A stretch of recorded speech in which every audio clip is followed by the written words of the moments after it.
Hi, I'm Sarah Reid, and I'm a PhD student from Uppsala University here in Sweden. Can you tell us the main point of your lecture? Yes, absolutely.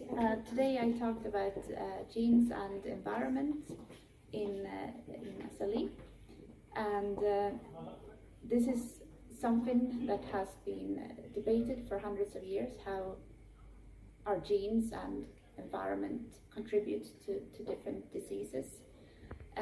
But today we know that these both matter a lot for the vast majority of all diseases. And in SLE, we know that it's about half and half the contribution to the disease. Or maybe a little bit more for the genetic side, just over 50%.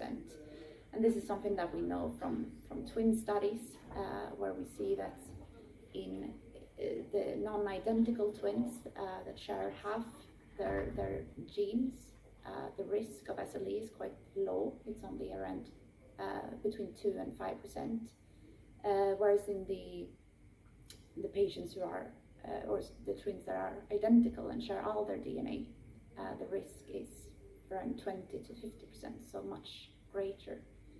And based on that, we can work out how much of SLE is genetic and environmental.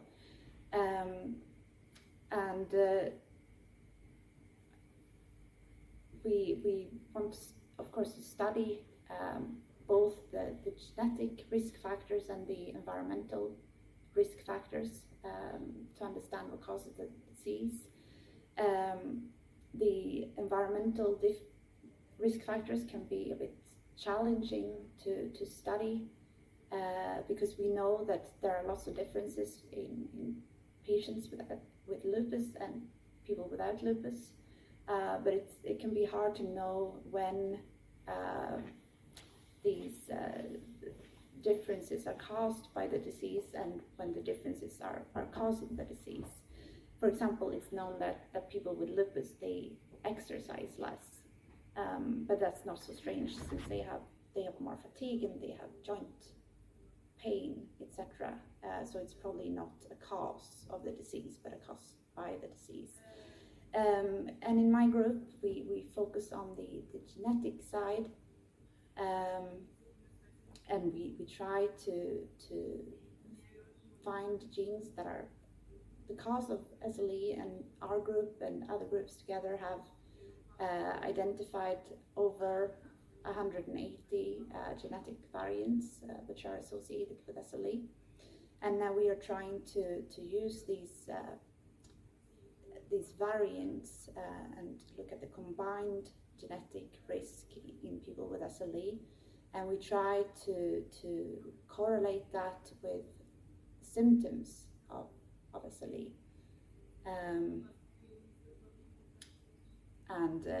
What we have seen, for example, is that people who carry more gene variants for SLE development have an increased risk of having kidney involvement, for example. They have more autoantibodies, but then we see that people who have a low genetic risk for SLE, they are more likely to react to sunlight, for example.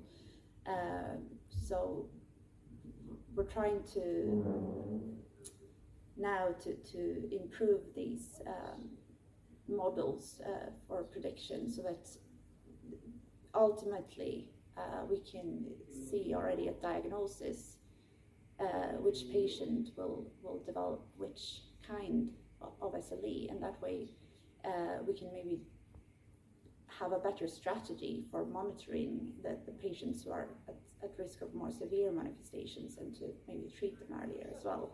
So that's a goal, but we're not quite there yet.